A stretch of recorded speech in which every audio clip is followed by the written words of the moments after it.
So let me give you a little story about anchoring. I live in California now, and I went out to Napa Valley. Anybody been to Napa Valley before? Yeah, beautiful, right? Beautiful wine.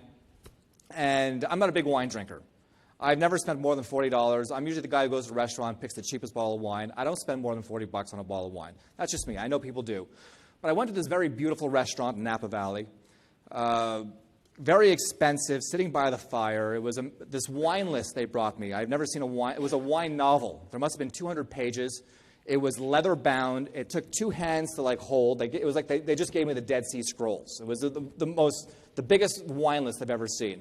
And they gave me this book, and I opened up the first page of this wine novel, and the first bottle of wine that I see was $18,000. $18,000.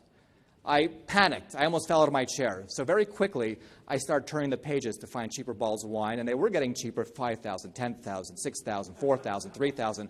20 minutes later, I get to page 127, and finally, there was a page where the bottles of wine were $250. I said, a cheap bottle of wine, and I wound up spending $250 on a bottle of wine that night. Remember, I've never spent more than $40 in my lifetime.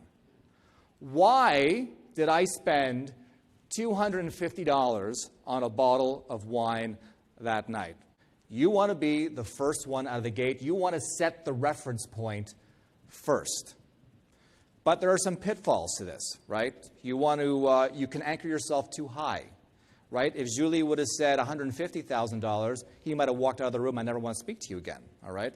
She picked the right amount where he was able to continue negotiating with her.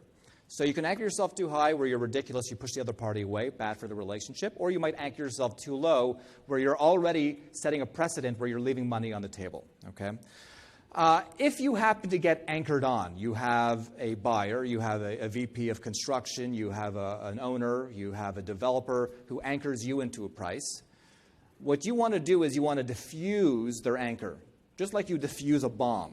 So they say $100,000, that's their anchoring price. You need to say that $100,000 is completely unacceptable in a very nice, in a nurturing way, of course. You don't want to be combative. The $100,000 is out of the ballpark. It's unacceptable. We cannot do that. That's called diffusing the anchor. And then you can then counter with your price or your position. $150,000 is our price. Is our approved pricing. Okay? If you don't diffuse first, if they say $100,000 and you go right to $150,000, you're sending the message to the buyer that their $100,000 is still a possibility. It's within the realm of reason. So you got to diffuse and then counter.